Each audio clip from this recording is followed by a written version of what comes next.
Welcome to another episode of the Creative Power Hour. I'm your host, Marcus Whitney, and today our guest is Will Acuff. What's up, Will?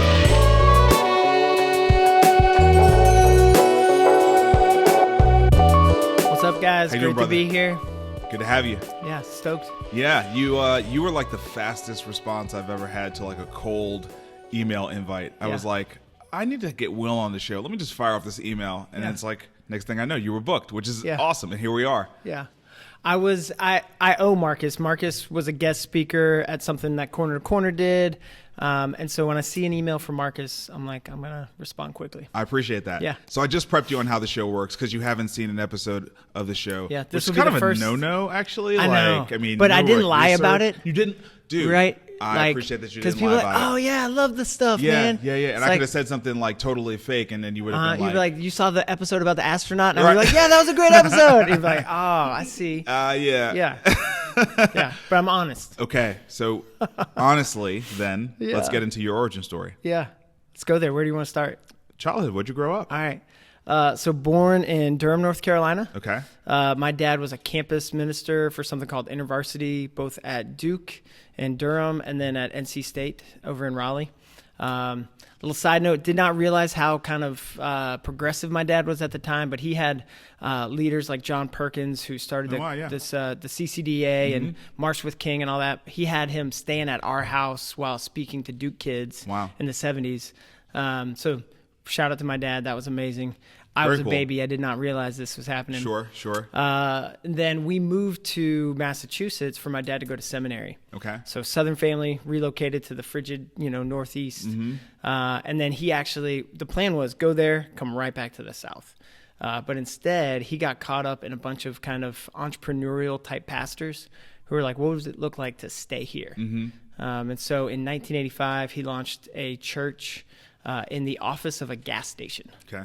So, like, you want to be like, how do you start small? Yeah. Like, that's how you start the small. office of a gas station. Yeah, you're like... Yeah, that's like... I don't even know I don't think I've ever seen the office of a gas station. Yeah, and who knows what that looks like, right? Yeah, like, no, I've never seen that. I could tell you because I was 5, and it was professional.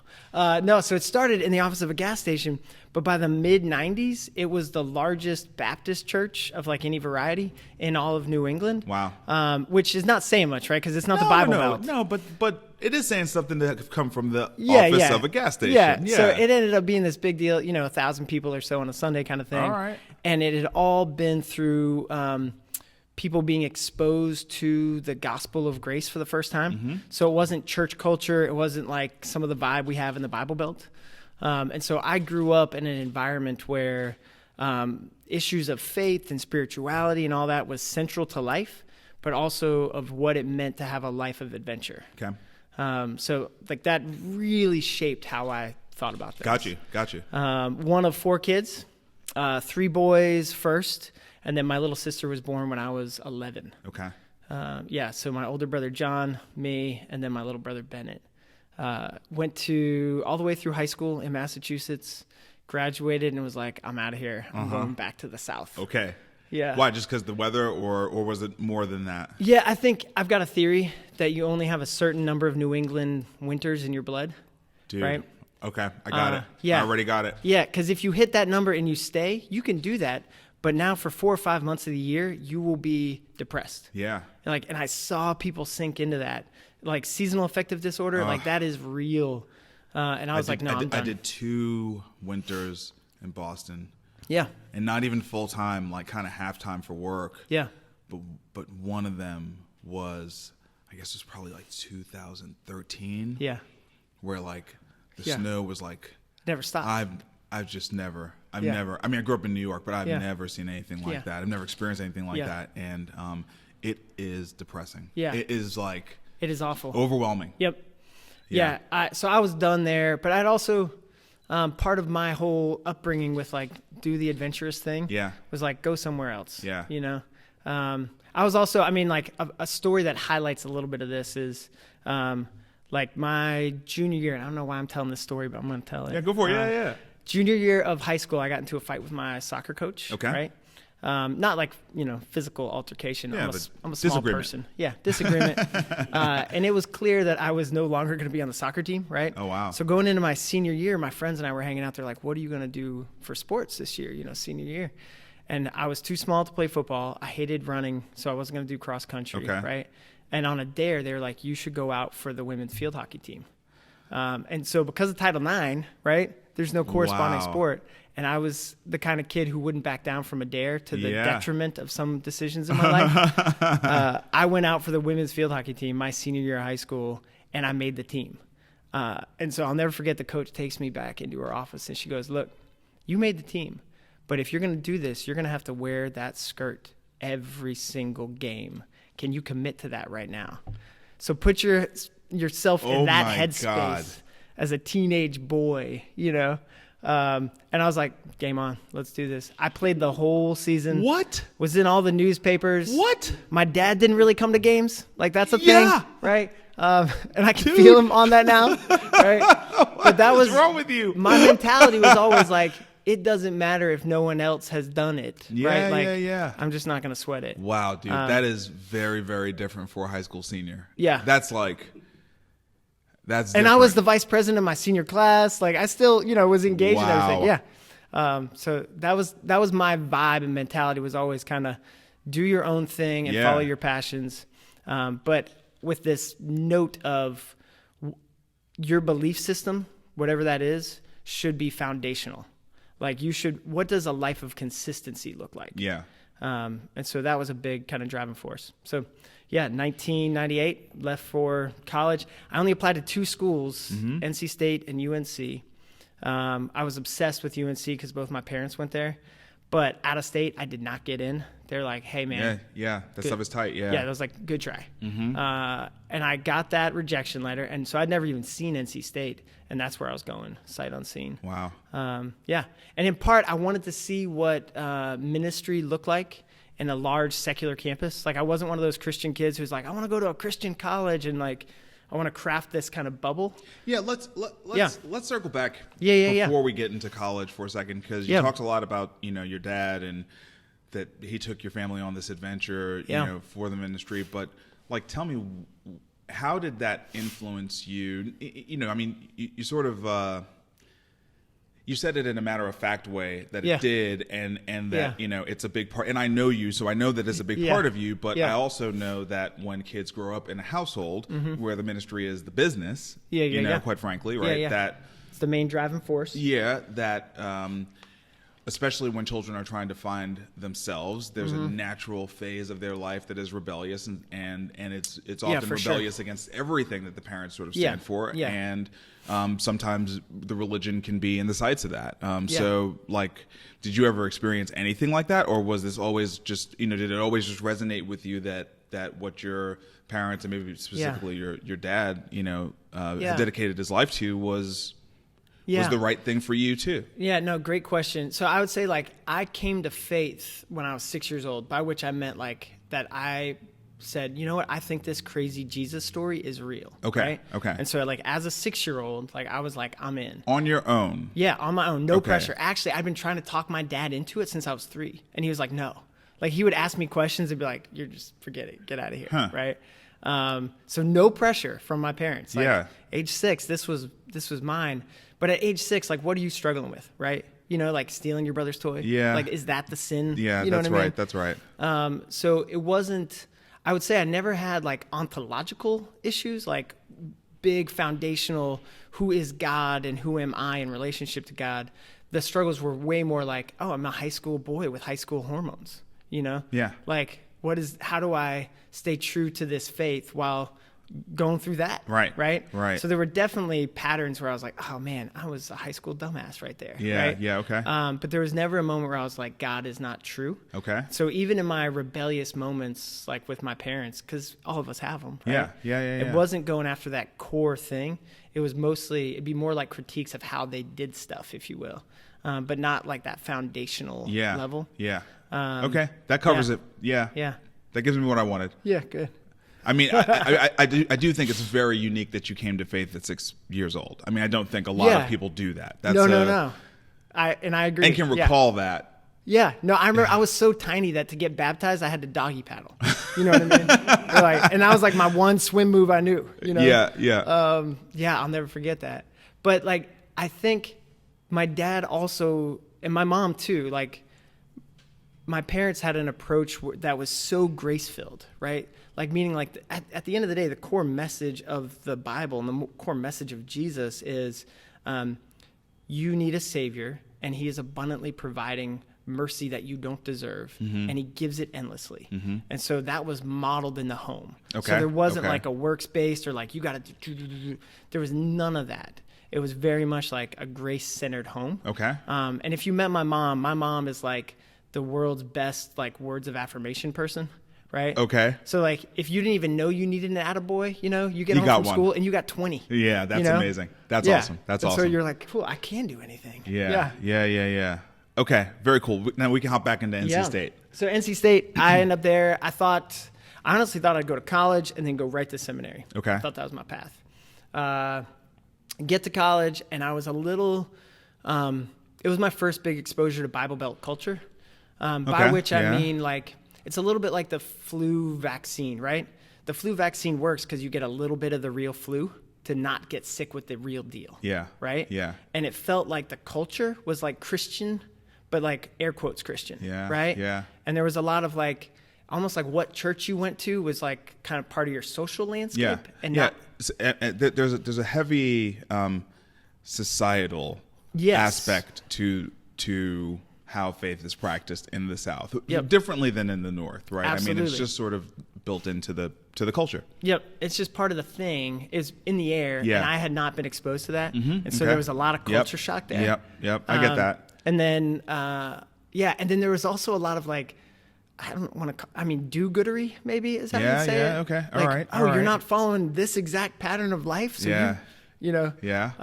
So there's a lot of that, and what ended up happening, the driving force for me in college was I saw that fraternities were widely kind of mocked in the Christian ministries and stuff. Okay. And I was like, why? Like, that's crazy. Like, we're supposed to be the most forgiving, the most gracious, And so coming into my sophomore year or into my freshman year, I saw that as a need. And so I pledged a fraternity to start a Bible study. I was like, if y'all aren't going to go there, then I'm going to go there. Okay. And there was some pride there, right? Yeah. I'm the guy. Well, I mean, look, you're still at this age where you're gonna make the world a better place. And the adults don't get it. And the adults don't get it. Yes, that's right. For Exactly. sure, the adults don't get it. Yes.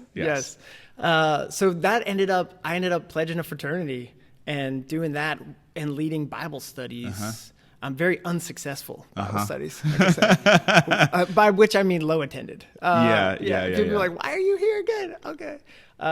But somewhere in there, I fell in love with guitar and playing music. And so launched a college band that was playing all like, the Raleigh bar and club scene kind of thing.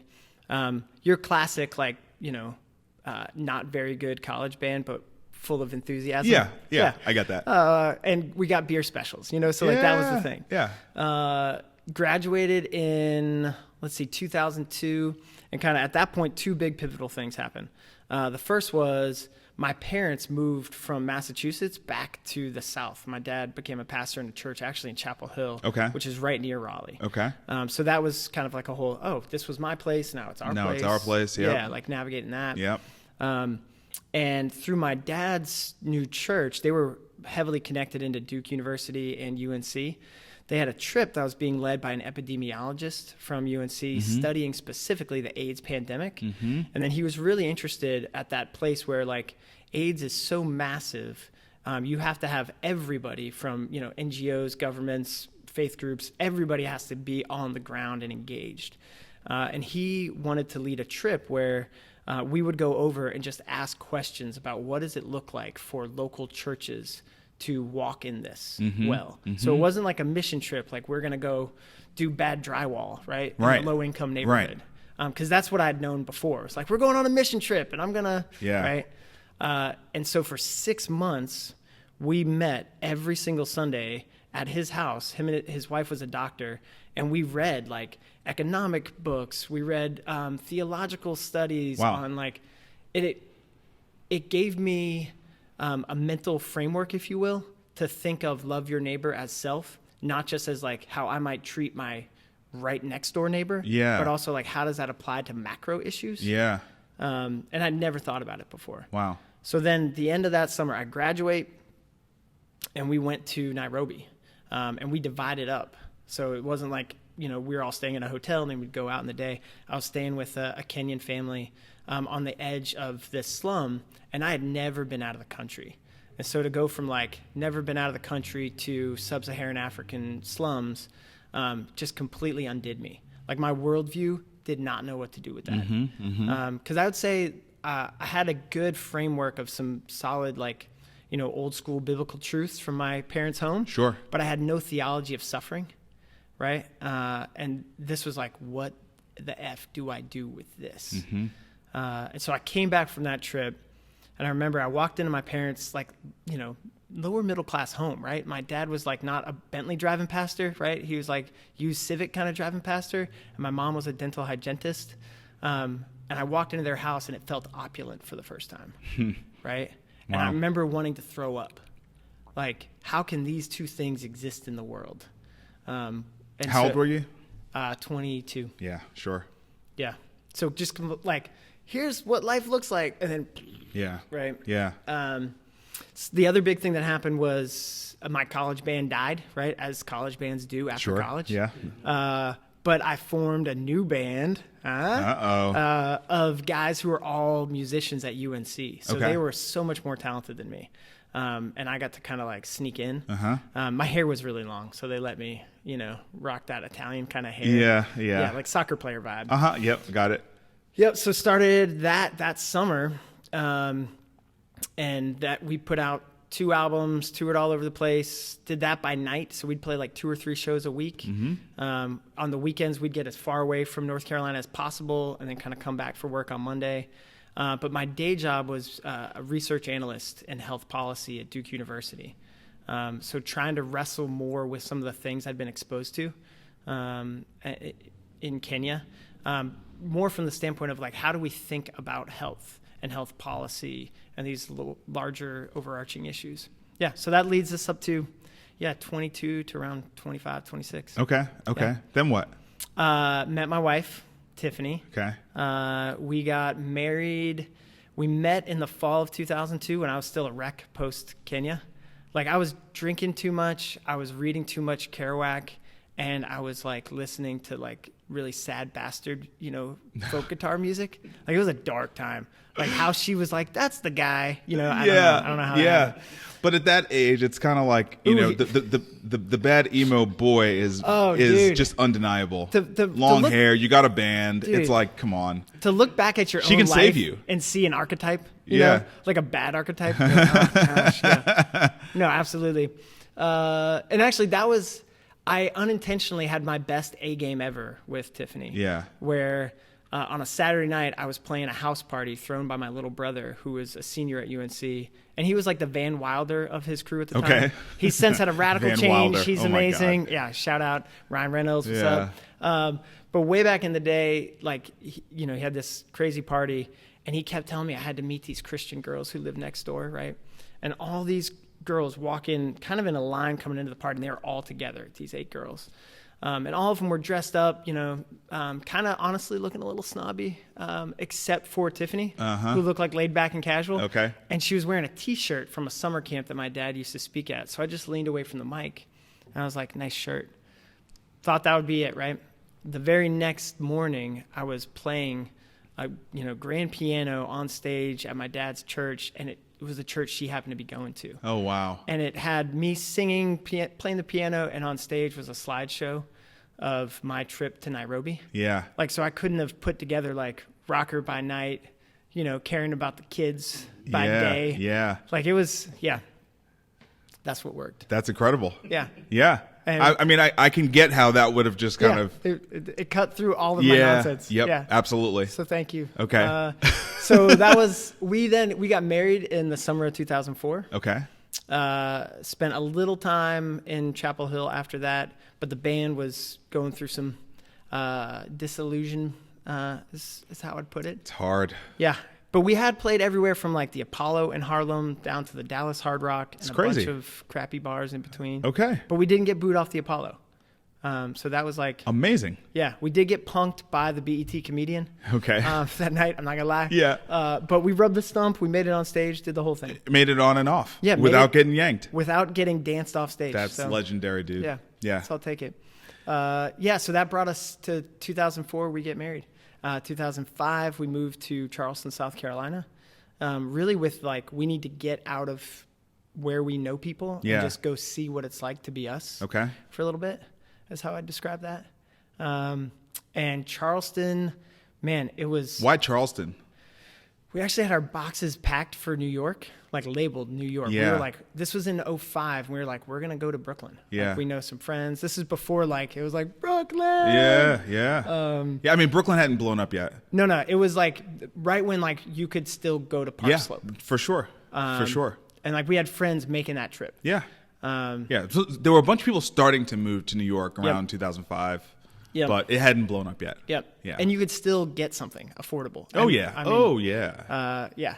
So we were going to do that. And then we went to Charleston for our first anniversary trip. And we were like, this is gorgeous. This is a couple hours away. Like, this feels good. Okay. So yeah, sight unseen, I mean, until that trip. So we ended up in Charleston. At the time, without going into too much long, complicated details, we were recovering from a health crisis that had happened early in our marriage. Okay. And trying to figure out the shapes of that. Like, who are we now? Yeah. Because really a lot of the things we thought we were going to build our life on had been swept off the deck. Yep. And I think all of us can relate. We have those T-bone moments in life where like, this is the path I'm on. Yeah. You get T-boned, and the questions you start asking after are, all right, this happened. This can't unhappen. Right. So who am I now? Yep. And so Charleston was us asking those questions. Got it. Yeah. Yeah. Okay. Yeah. So I'm bringing us all the way up to Nashville. So Charleston ended up, Charleston got dark before it got better. I understand. And when it started to get better and we were falling in love with each other again as these new people, you know, they say if you get married, you're married 5 times to the same person. That's right. So this was our number 2. And we wanted to get out of Charleston, maybe see something different. And we had some friends that we'd met there who were like, hey, we're moving to Nashville. And we were like, cool, we only have a dog. Like, we'll move to Nashville. That's easy at this point. So we moved to Nashville. Following friends. 13 years ago. Yeah. They moved to Brentwood. We moved to East Nashville off of Dickerson Road 13 years ago. Yeah. So our lives took very different kind of paths of what we got involved in.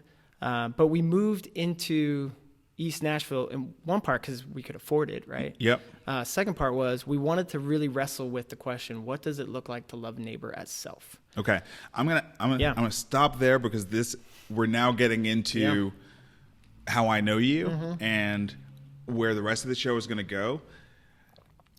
In that entire story, you didn't say anything about what you told me right before we started shooting the show, which is crazy. So now I want to do the footnote piece, and I want you to explain to me how you moved here to follow friends. I didn't hear anything in your upbringing that talked about this town, and yet your last name explain this to me.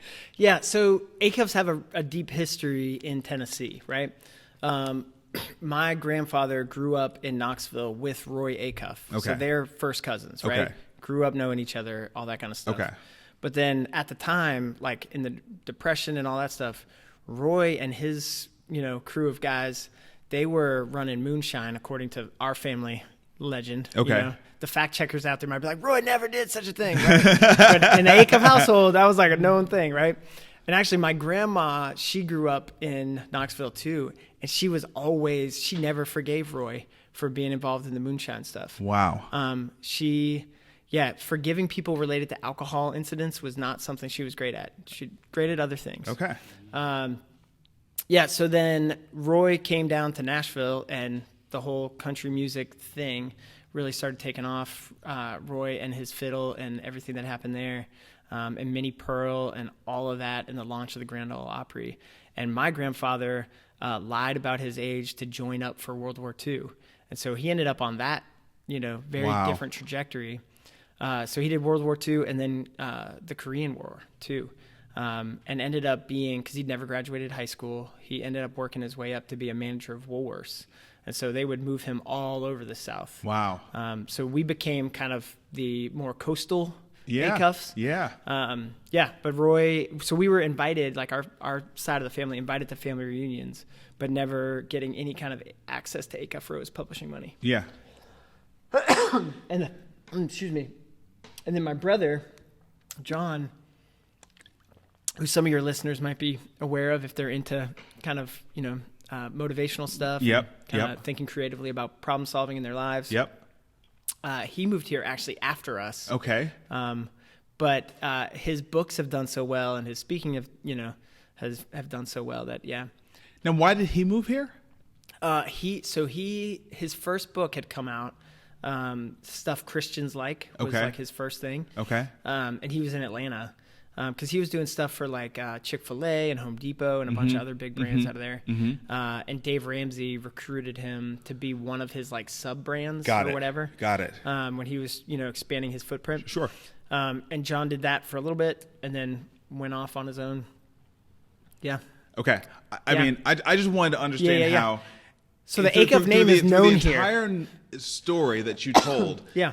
the way you got here was completely happenstance, had nothing to do with your parents, had nothing to do with your last name, and yet, and still, your last name is legendary in this town, and your brother ended up moving here, and that's just kind of no, it's crazy. That's kind of crazy, right? Like, well, and there was a moment where when I first moved here, everyone asked me if I was kin to Roy. Right. And they would always use that phrase. Yeah. Kin to Roy. Yeah. And I always say like, yes, but third cousin. So blah, blah, blah. And we have our own family stories of what that looks like. Of course. Yeah. On the inside, it's different from the outside. Yeah. And then, after John had been here, maybe like 2 years and like his footprint was getting bigger. Yeah. Then it'd be, oh, are you related to John Acuff? And it switched. That's hilarious, dude. And I'd be like, dear diary, it happened. Well, I mean, you're on the show not for anything that the two of them have done, but for the stuff that you've done. Thanks, so let's now dig into it. So you moved here, and talk a little bit again about the neighborhood you moved into. Yeah, so we moved on. Back in the day, there was like a good side of Gallatin and a bad side of Gallatin. Of course, how people talked about it. Yeah. So we moved to the quote unquote bad side of Gallatin. And what year was this again? So it would be 13 years in January. Okay. Yeah, so January 2007. Yep, got it. So we're right on the cusp of that. And we were both feeling burned by the church, like burned by kind of organized stuff. Yeah. The institution. The institution of. Yeah. And honestly, part of that comes because of the sorrow that we experienced early on in our marriage with that health crisis. We realized that a lot of our friends who were basically, college educated, upwardly mobile folks, they just hadn't hit their own personal sorrow yet. Yeah. And there's no getting out of life without that. Yes, it will happen. That's right. But in your early 20s and you just graduated college and you're starting a master's program and your wife's got a great job or whatever, right? Yep. You're like, what's the big deal? That's right. And so what we found was like a lot of people didn't know how to come alongside of us. And we kind of mapped that onto the church, right? Sorry. So when we came here, Tiffany was ready to my wife, Tiffany was ready to go full time into nonprofit stuff. Okay. And so she ended up working for a program originally based out of Chattanooga that was moving into Nashville that was doing former offender kind of job readiness stuff. And so she worked at Charles Bass and then eventually would work at Tennessee Prison for Women, all said and done about 5 years. Okay. Helping former offenders transition back to the community with what we might call right now jobs. Yep. So not at all like a career, yeah, but one anchor of stability. Yeah, absolutely. Which is what they need as soon as they return to society. They need a right now job.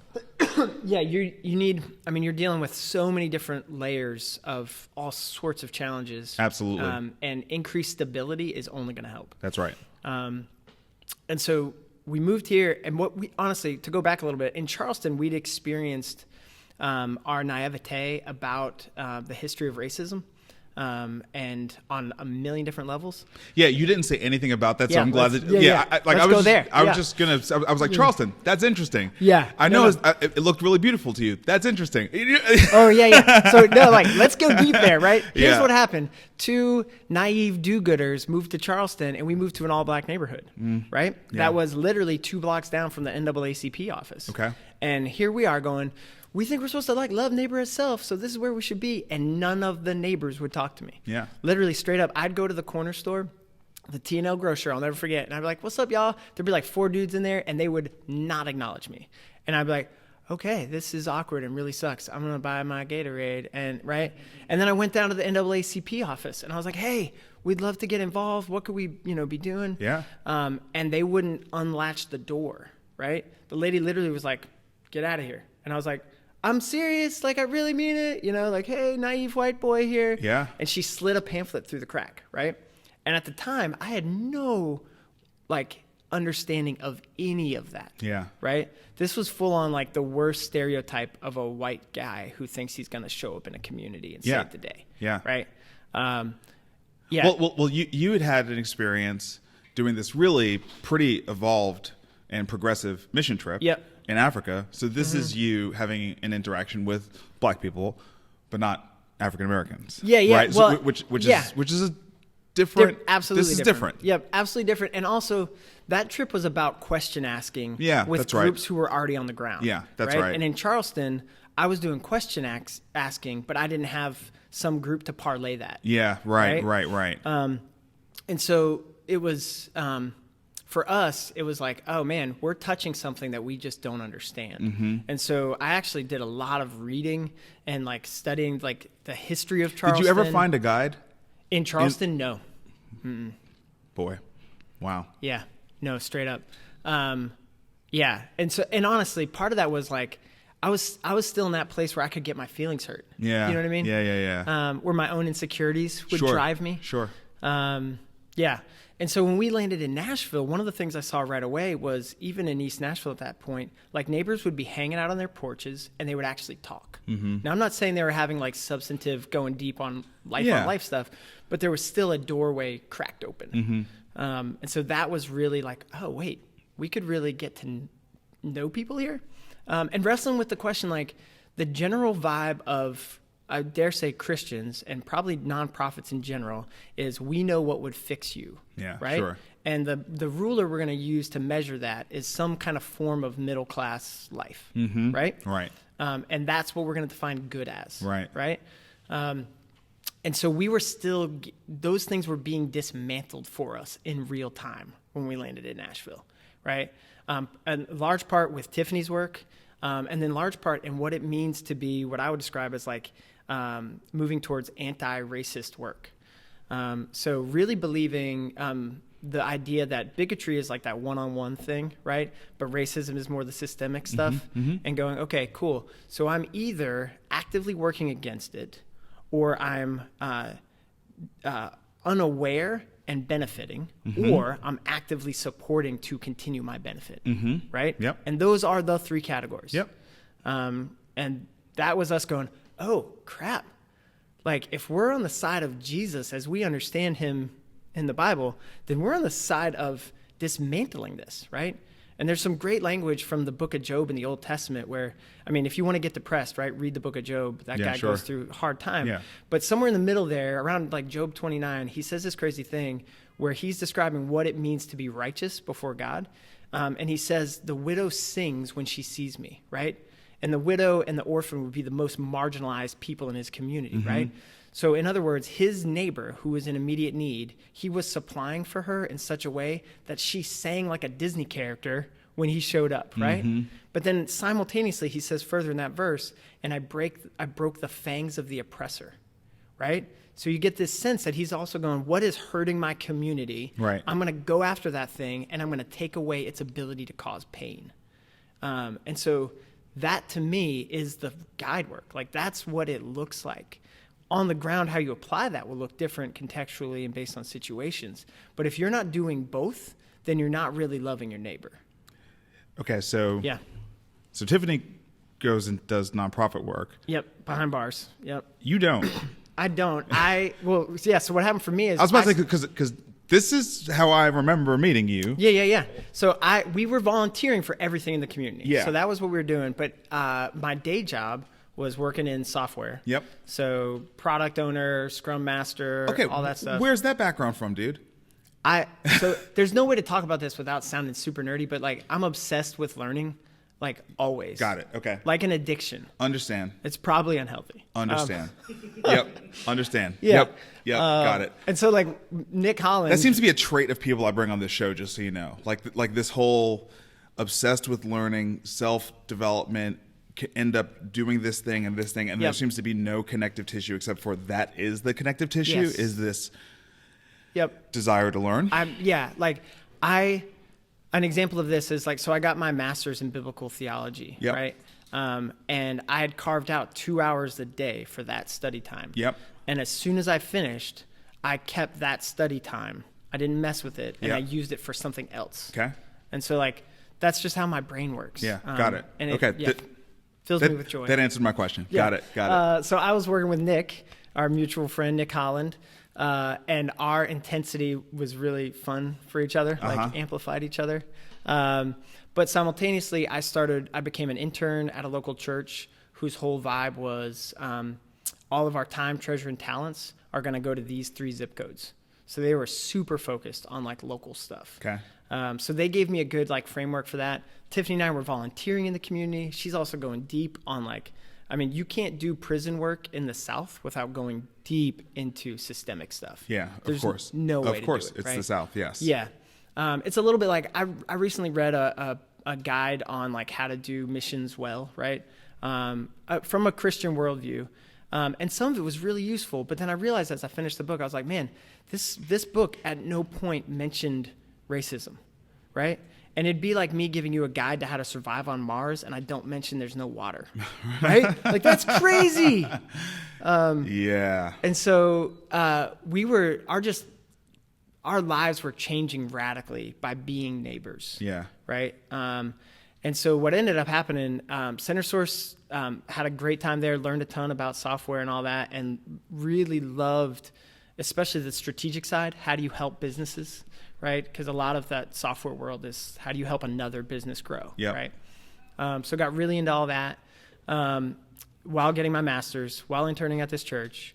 And then in 2011, Tiffany and I started the kind of planning and praying of like, what would it look like to have a nonprofit where the programs were good and were innovative, but they weren't the ultimate point. Mm-hmm. The ultimate point is creating opportunity for relationship, right?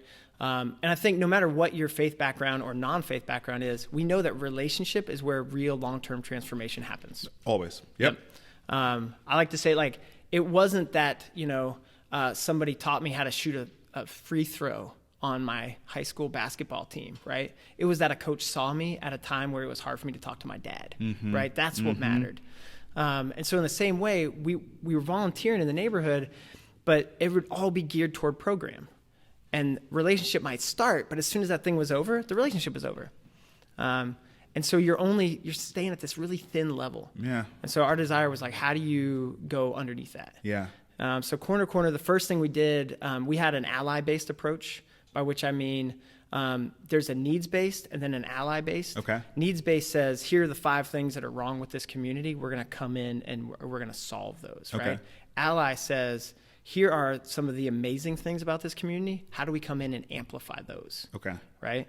And so local rec center, McFerrin Park, went in and said, hey, what could we do together? And we just started having dialogues.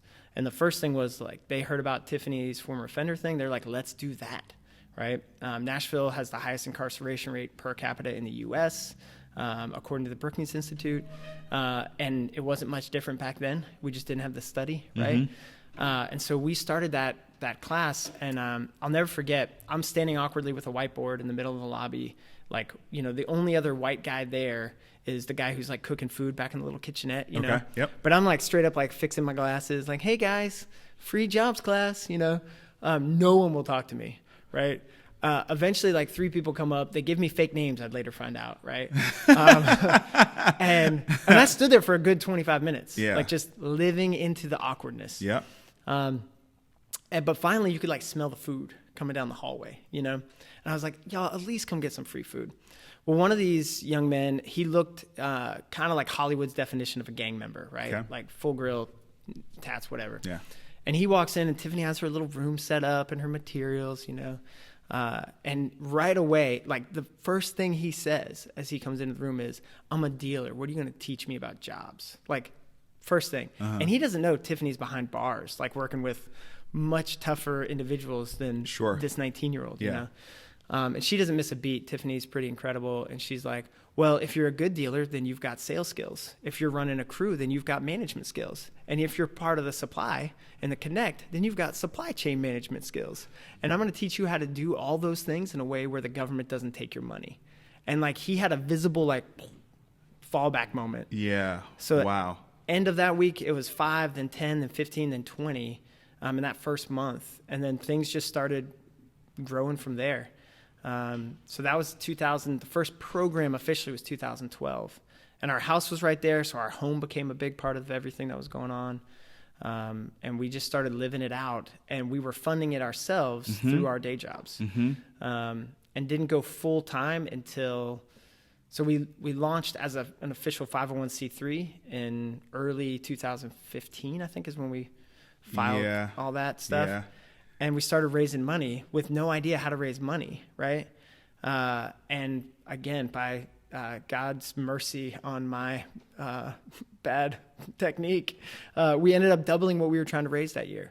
And so I went to Nick and I was like, I got to go do this. Yeah. And you were, I mean, I think the thing I remember, because we sat down and talked, I guess before you started raising money. It was in 2015. Yeah. We started in the midst of that. Yeah. So when we talked, Nick said, hey, this guy is going to leave.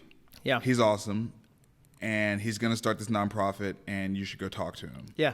And so when we sat down, I mean, the thing I remember was that you all had already been up and running it. And the way you talked about it then was, it was like we've extended our family to our neighbors, and all these kids are now our kids, and we got to build infrastructure because we can't do it like this anymore, right? Absolutely. And this neighborhood's now sort of depending on us. And it's so funny because that's how you said it. And I didn't understand the programs, I didn't understand the jobs piece, I didn't understand the entrepreneur aspect that was going to come. I mean, I just knew that you were basically saying there are these kids in this neighborhood that now see us as family, and we need to, you know, and we see them as family, and we're family, and we need to figure out how to support their development. I mean, that was basically how you told me the story. Yeah. Do you remember that? Oh, yeah. I remember that very clearly. Yeah. Sitting right across the river. Yeah. Which I think just sort of makes it just makes sense that you were able to raise a lot of money. You know what I mean? Because like you'd already, you know how they say, like in the raising money process, it's like, well, do you have a prototype? Do you have an MVP? You know? I mean, you guys had one hell of an MVP, right? I mean, well, and you get that idea. I mean, anytime you're talking about launching a business, people want to know who's got skin in the game. Yeah, that's right. That's right. And like we had already figured out a funding model that had worked to the point we were at, right? Which was we will fund it ourselves because that's how much we believe in this. That's right. And really, like what ended up happening, like that gap with telling Nick, hey man, I love working with you. I love doing that. Maybe someday that will be on the agenda again. But right now I'm going in this direction. That was a conscious decision. Like Tiffany and I sat down and said, we are going to go downwardly mobile. We are going to have less money and less things and less choices. Like that's what this means. Yep. And so when we said yes to that, it made all of the other things, like the invite into people wanting to partner or getting involved, like there was no, I mean, it was authentic. Of course. Yeah. And so, and then another big piece of this too, when we get into like innovation or how to do things differently, is like, I think the nonprofit world, and I'm just going to go straight forward, the Christian nonprofit world, let's get specific, tends to not do anything risky, right? Which also is another way of saying doesn't do anything innovative, right? Or rarely does, I should say. I don't want to paint with too broad a brush. But by the way, I'm gonna say and that's me saying I hear you, not me agreeing, because I have no for sure. I have no place to opine on this, but I will listen to you talk about it because you've got all the rights. Let me give some examples that sure. help unpack this. What I mean is there's a phrase that's used a lot, like be a good steward of your resources. Yep, right? Of course, yeah. But what that has come to mean on some level is don't do anything that the money could be lost or wasted, right? Okay. And on some level, we're like, yeah, of course, right? We don't want to fund dumb things, right? But on the other hand, when we go, oh man, we have the same intractable social issues that we've been talking about for the last 50 years, right? Yeah. Why wouldn't we invest in something that was risky? Yeah. That wasn't pretending it wasn't risky, right? I mean, more like the VC vibe. Yep. We're like, cool, hey, so I mean like entrepreneurship. We were doing former offender job training, and then the economy in Nashville heated up like crazy, and our neighbors were no longer asking us for help getting a bad job. Yeah. Right? Yeah. Instead, the question became, oh man, the MIT living wage calculator is $22.65 an hour for Nashville right now for a single parent with one kid. Yeah. Right? And our neighbors making $9 to $10 or $11 an hour, they're working multiple jobs to try to make that work, and they still have half of what they need in a given month, right?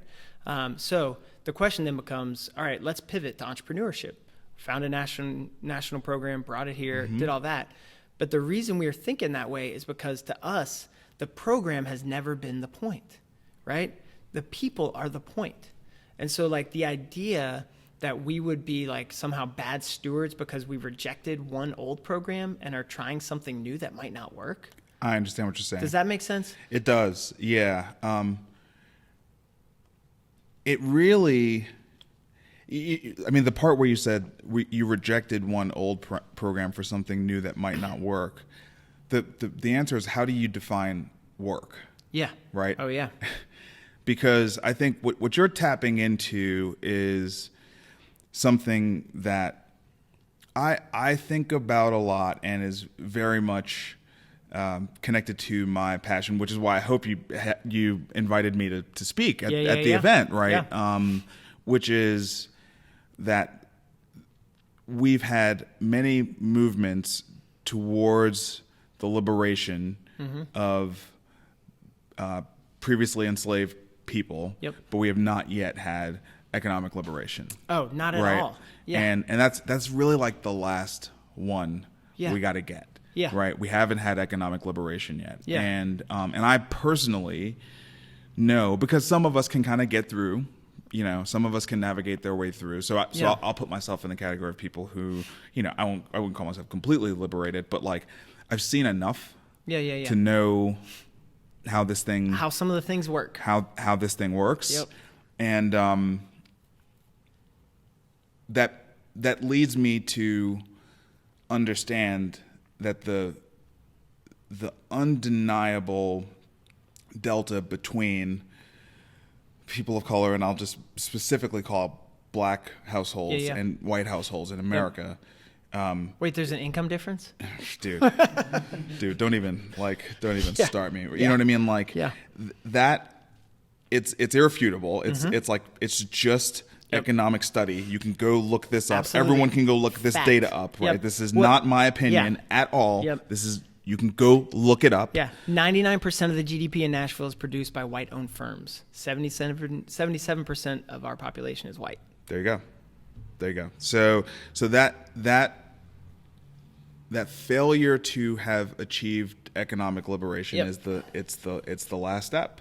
Yep. And until that happens, all the other aspects of the system that are racist will remain in place. Yeah. Like that's basically it. Yeah. And so much, I will not say anything about the Christian nonprofit sector specifically, but I'll talk about the American model of philanthropy and charity.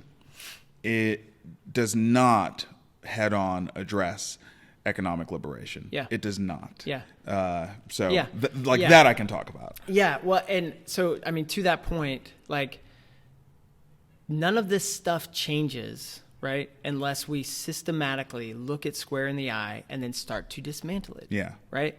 And I think what sometimes breaks my heart is that Christians can often be viewed as the last people to get on board with this stuff. Right. Which is like, but when you read the New Testament over and over and over again, you see this amazing compassionate, both in word and in deed, right? And it's not separated. Yeah. Like, and it's this consistency thing that is so appealing to me when I read scripture, right? And then you get a message from like Paul, one of the writers of the New Testament, in Ephesians 4:28. He says this crazy thing. He says, let the thief no longer steal, right? His shout out to like Ephesus, underworld, right? He says, but let him get a job, and then let him have enough to give back to the community. So underneath that, right, is not just a message of thieves shouldn't steal, right? Underneath that is Christians should be leading the front lines of what it means to create an economically just community, because that's a living wage community where you have enough to take care of your family and give back, right? And so to say like, we're creating jobs and all we're creating are bad jobs that leave families one paycheck away, one flat tire away from eviction, we haven't done the thing. So yeah, that's where I get like, man, I'm with you. Okay. So what did you do? Yeah, we solved it all.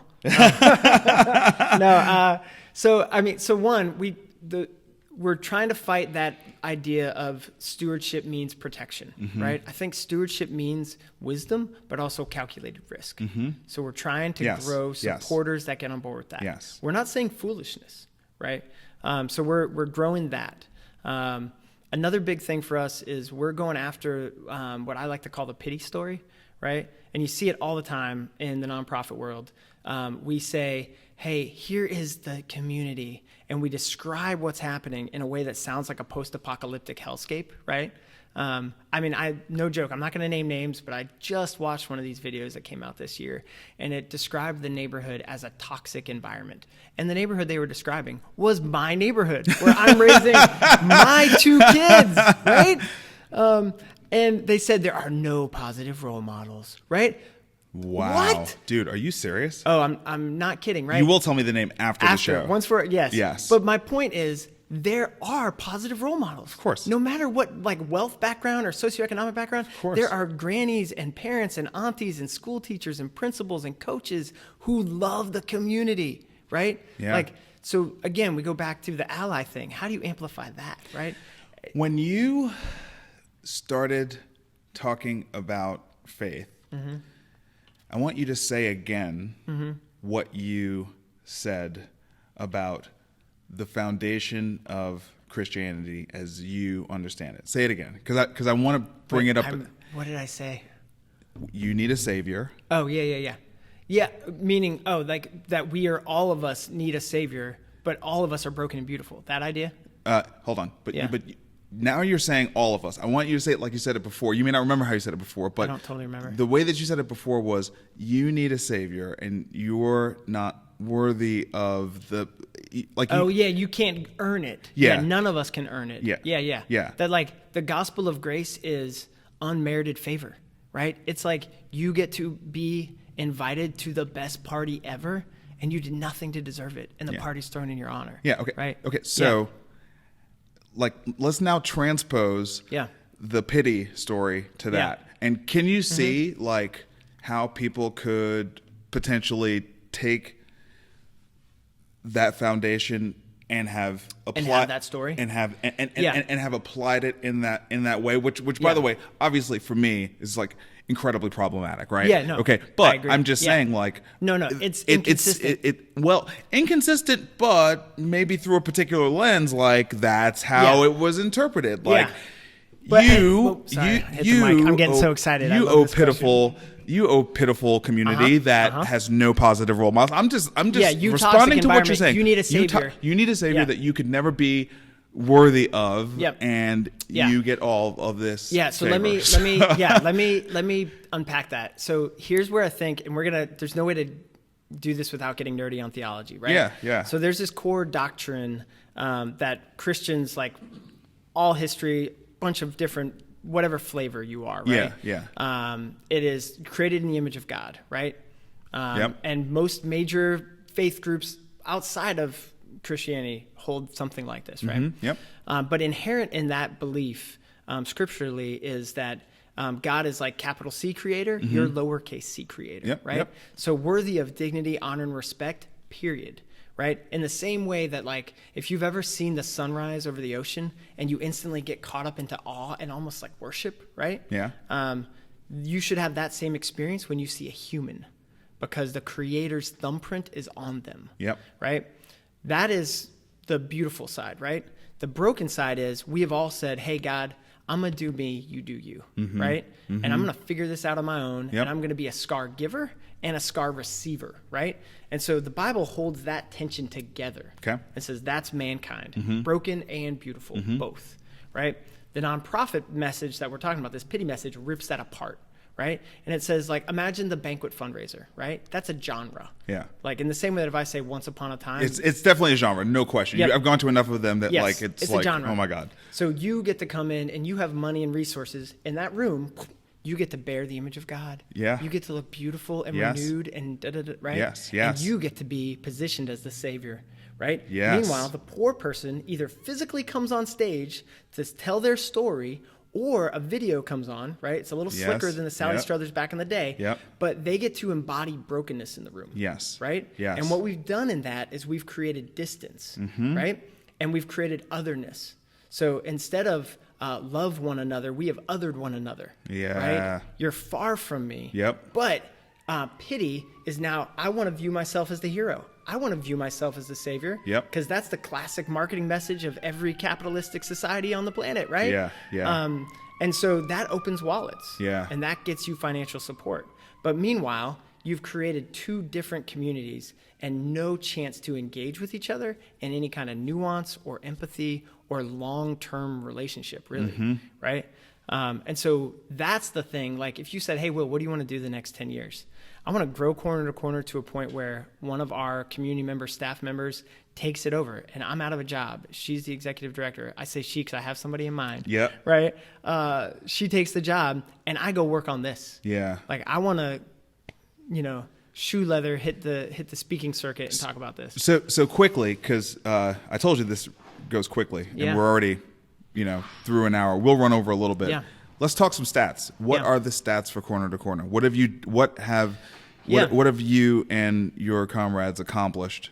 Yeah. So what we've been up. So let's take the economic development side. Right? Yes. We started the academy in 2016. Okay. The academy is a 10-week program. That's the first stage to plan, start, and grow your own small business. Okay. It is aimed at specifically underestimated communities. Yep. Right. So 85% of our graduates have been African American women to date. We've now graduated 210 folks. On average, we're bringing in $5 million back into the neighborhood economy every year. unbelievable.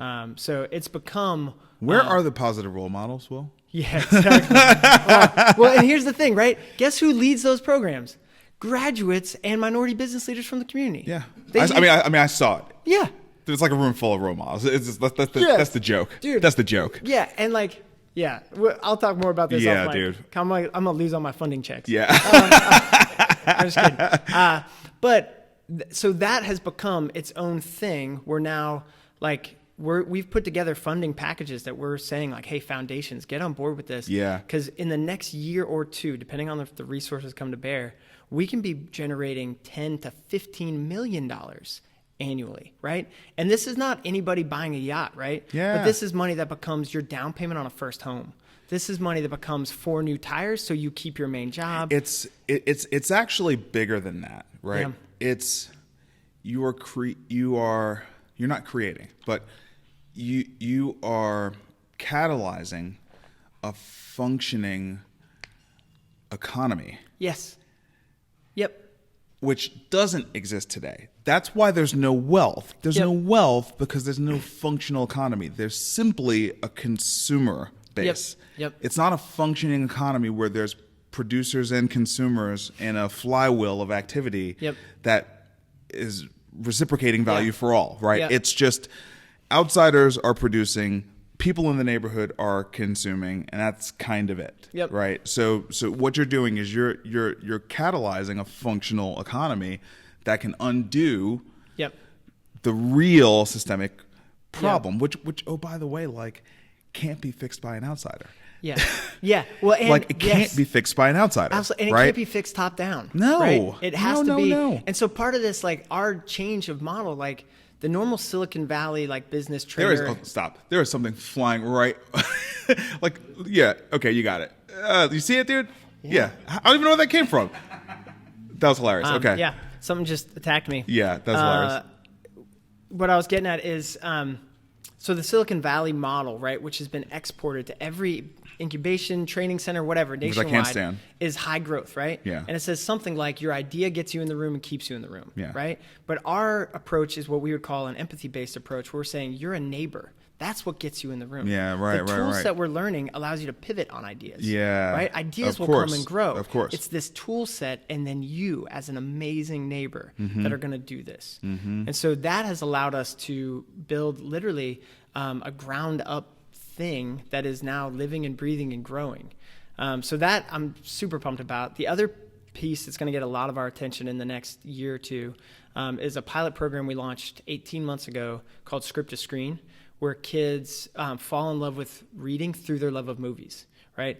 Nashville, #1 incarceration rate in the U.S., and simultaneously, over 2/3 of our kids aren't reading at grade level, right? And reading is the biggest educational predictor of whether a kid will get caught up in that system. And it's as if we have built in our city an intentional conveyor belt that goes off a cliff. And then we're like, why are these kids getting caught up in this, right? It's like, because they're on the path we built for them. Right. Right? And so Script to Screen, the whole idea is I don't want to try to mimic like memorizing sight words and all the other stuff that you've already determined you hate. Yeah. Right? Instead, you love YouTube, you love movies, you love all things multimedia. What if we take that love and map it onto reading? And so kids watch Black Panther, they read the script, and then they start working on their own script together. Yeah. And then they learn the techniques, we bring in videographers, all these people, and then they make their own YouTube short movie. It's amazing. So we just did, that's expanded to 3 communities. We just did a red carpet premiere. We throw this huge party for the kids. They walk the red carpet. We treat them like it's Comic-Con. It's a beautiful thing. So that will continue to grow.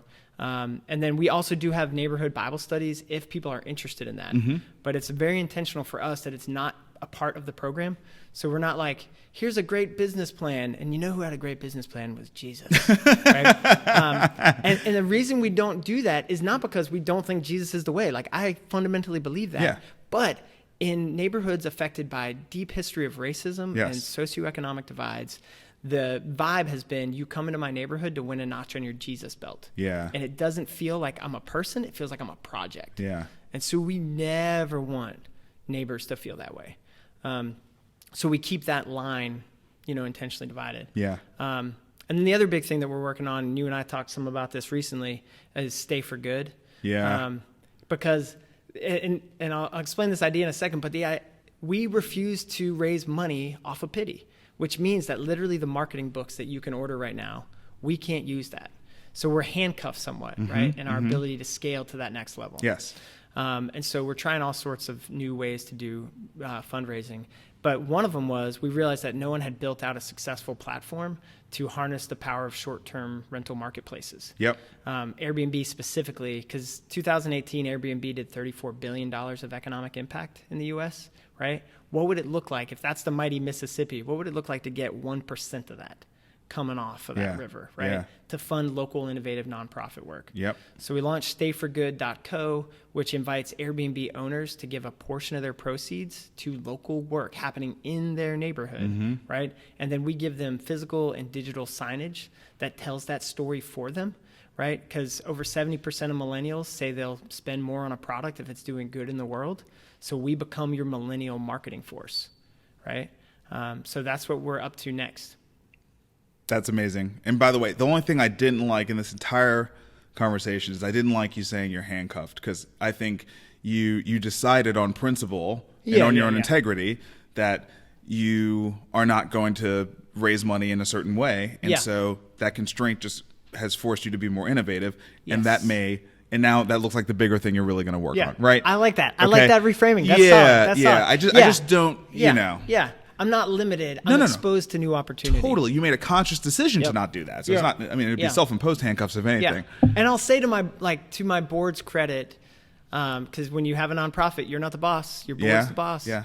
I've said from day one, we will go out of business before we do that. Yeah. And I've been at these meetings where like you're meeting with a bunch of executive directors and nonprofits, and I'm asking some of these questions, right? And it's like crickets. Like, oh yeah, people don't want to talk about this. And the general response is something like, well, the ends justify the means, right? And I just don't believe that's true in the economy of God's kingdom. Like in that economy, there's abundance. Yeah. Right? Yeah, right. So like, no, I would rather be in line with our values and trust that some way, shape, or form, we're going to be doing the work we're supposed to be doing. Will, how can our viewers and listeners find out how to get involved? Because I think people are going to hear this and want to get involved. So how do they do that? Will@cornertocorner.org. Like, email me directly. I mean, I would love to get that email. Go to cornertocorner.org, subscribe to our newsletter, follow us on Instagram, Facebook, all the channels. And when is the next Academy graduation happening? Because I'll tell you, if you want to be inspired and you happen to be in Nashville, you want to go to this event. Yeah. And it's a hard ticket to get now. I couldn't believe it. It's like totally sold out. So do you know when the next one's happening? Yeah, so the next one's in May. I don't have the exact date off the top of my head, but it's May, and it's actually like towards the back end of May, right? Yeah, I want to say it's around May 12th, something like that. May 12th, okay. Yeah, but it is at Lipscomb University. What? Yeah, we can't fit anymore. That's a big step. Yeah, so we're expecting around 700 or 800 neighbors to come out. That's awesome. And would love to have obviously y'all come out, and any people who listen to this and go, man, I want to see what this is like. Because I will tell you, if you've been to something that's aim is diversity and inclusion, right? Yeah. Like usually what that means is like we want one brown face with 15 white people. Yeah. Right. This is the inversion of that. That's right. This is like, and honestly, and maybe you could speak to this, but like, this has a vibe of joy and hope, but also kind of like a hip hop street level ethos. We don't need somebody's permission. We're doing the thing. It's completely authentic to the neighborhood that it serves, and I mean, it's run by the neighborhood. That's. I mean, I think that's it. So, and the DJ's good. Yeah. I mean, everything is done in service of the people in the neighborhood. Yep. In your program, up into this event, and this event feels like that. And it's interesting you talk about diversity, equity, and inclusion. I would say, it is a very inclusive event that is majority African American to people who are not. Yes. I would say it's very inclusive. Like, bring your ass there and go absolutely. see. You know what I mean? And go learn a thing or two. You know what I mean? We'd love to have you. And you will hear from amazing business owners and have a chance to be exposed to products that weren't on your radar. Because the long-term goal of the Academy specifically is we want to make Nashville the number one place to launch or grow a minority-owned business in the South, period. Like, we are aiming to be bigger than Atlanta. That's the goal. There's no reason why we couldn't be. I love that, because I'd really rather not move. Yeah. Well, awesome. Thank you so much, man. Thank you for having me. Such a pleasure. Yeah, great to be here. Till next time. Peace.